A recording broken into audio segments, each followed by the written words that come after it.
Oke, kali ini aku mau ngebahas soal custom ROM MIUI. Ini salah satu yang di request sama viewer ya, MIUI Experience 1204 yang stabil dari Om Lukman ya, Om Buluk. Kalau kita lihat di all speknya, Androidnya 10 dan kernel bawahnya Experience. Di sini ada menu khusus ya, namanya Experience Style. Kalau kita buka seperti ini, macam-macam dalamnya nanti bakalan kita bahas. Karena di video kali ini aku bakal nunjukin kalian apa aja plus dan minus yang ada di custom ROM ini, dan itu pun sifatnya relatif ya, nanti kalian bisa nilai sendiri penting atau enggak pentingnya sesuatu yang aku anggap plus atau minus di custom ROM ini. Oke, check it out.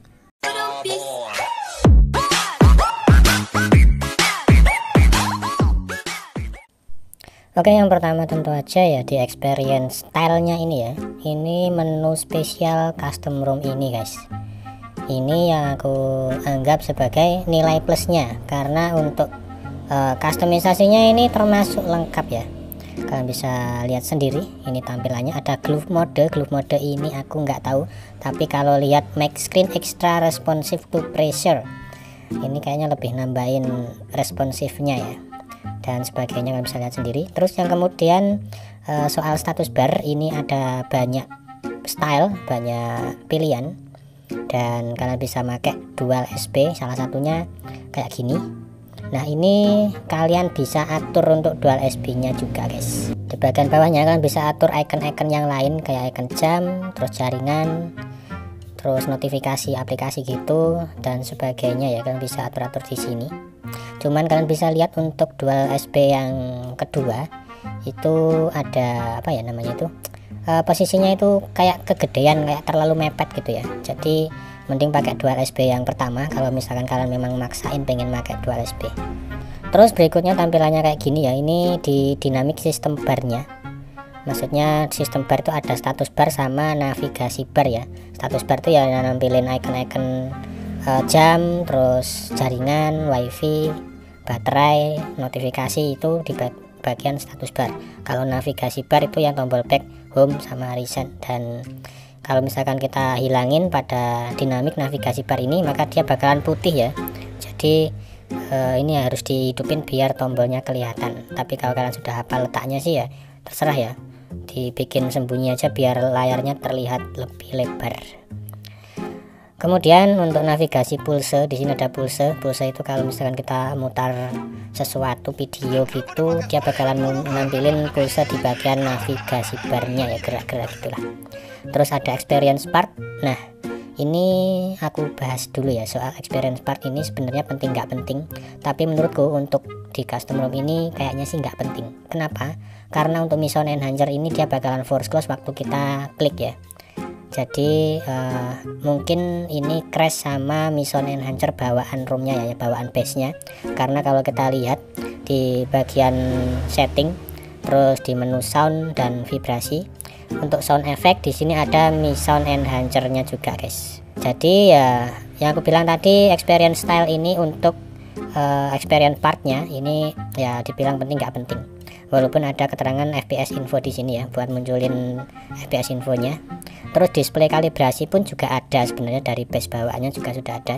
Tapi ya di sini bisa munculin shell Linux-nya, dan nggak ada yang bisa kita uik-uik lagi ya, yang nggak ada yang bisa kita atur lagi selain FPS info ini guys.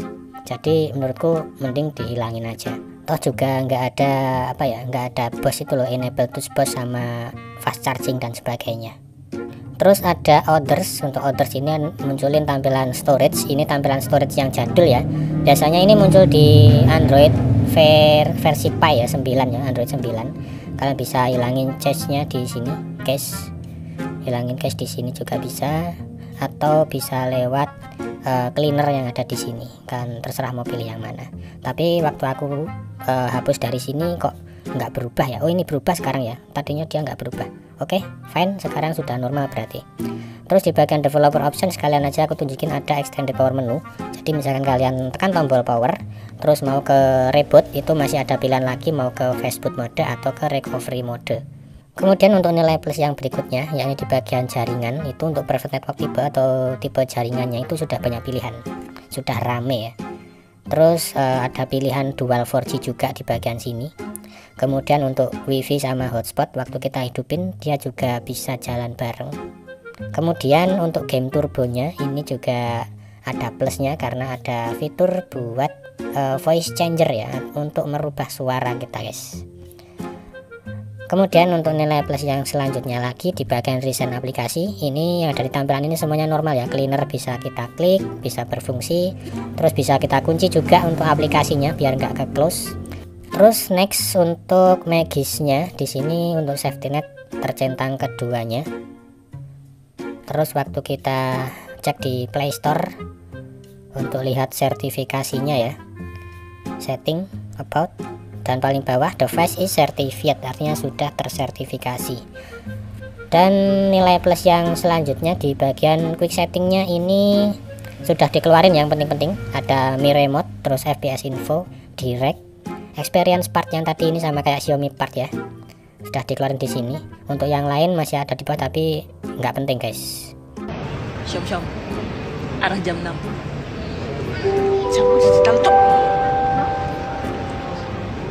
Oke, sekarang kita bahas soal minusnya ya. Yang pertama, kalau kita aktifin mode gelap. A few moments later. Yang pertama, kalau kita aktifin mode gelap itu terkadang dia nggak sinkron ya untuk teksnya. Kadang waktu kita buat buka misalkan YouTube itu ya, itu ada tulisan yang seharusnya warnanya putih, itu malah warnanya hitam di background yang hitam, jadinya kan nggak kelihatan tulisannya ya. Terus kemudian di bagian kamera ini secara garis besar normal semua. Satu-satunya minus yang aku alami ya di bagian kamera sound ini ya, waktu kita disable seharusnya kan diem, tapi ini masih tetap bunyi guys. Untuk fitur-fitur yang lain lumayan lengkap dan normal semua. Terus berikutnya soal info aja ini ya, bukan minus sih menurutku, tapi soal info. Untuk kernel yang dipakai dia itu pakai kernelnya Om Buluk sendiri ya. Aku tunjukin, ini dia kernel yang dipakai, Experience Buluk ya. Waktu aku tes hasil skor Antutu, dia dapat 144, anggap aja 145 dengan GPU nya dikit ya. Aku itu merhatiin kalau misalkan setiap kali GPU nya itu tinggi itu dipakai wenteng banget guys, tapi kalau GPU nya ini di angka yang lebih rendah dari biasanya itu agak kerasa berat. Untuk suhunya di sini normal ya, adem, termasuk terbilang adem. Oh ya, untuk soal GPU ini tadi normalnya itu kan 25 lebih ya, hampir 26 itu udah bagus, itu rata-rata bagusnya segitu. Kalau apalagi misalkan bisa nyampe 26.000 itu udah bagus banget. Terus untuk hasil CPU throttling pakai kernel bawaannya kayak gini, belum OC ya, dan kalian bisa lihat CPU throttle-nya ini termasuk lumayan stabil, 93% dari maksimal performanya. Kemudian aku ganti Deagle, hasilnya itu CPU throttle-nya kayak gini. Ini bukan Deagle ding, yang ini bukan Deagle, aku ganti Garuda ya, Garuda kernel yang New Camp. Ini yang overclock, dapatnya kayak gini, dan CPU throttle-nya dapat 83% dari maksimal performa. Jadi menurutku kernelnya harus diganti lagi. Jadi aku penasaran, aku ganti pakai Deagle V13 andalanku dan hasilnya naik ya. CPU throttle-nya 89% dari maksimal performa dan ini sudah overclock. Kemudian untuk hasil Antutu benchmark belum aku tes pakai Deagle V13 ini. Dan kernelnya itu kebaca all cam ya, kalau pakai Panda itu kebaca all cam, tapi waktu kita ganti ke kernel all cam itu bermasalah kameranya. Jadi ini sebenarnya pakai kernel new cam ya, bukan all cam. Kira-kira kurang lebih kayak gitu ya yang aku alami di custom ROM ini. Untuk fitur-fitur yang lain semuanya normal, aku nggak nemuin masalah. Buat yang mau nanya-nanya silahkan komen-komen di bawah. Makasih banget sudah nonton video ini, kasih like kalau suka, dislike kalau kalian tega. Bang Gendul pamit undur diri dan kita bakal ketemu lagi di next video. See you, bye bye.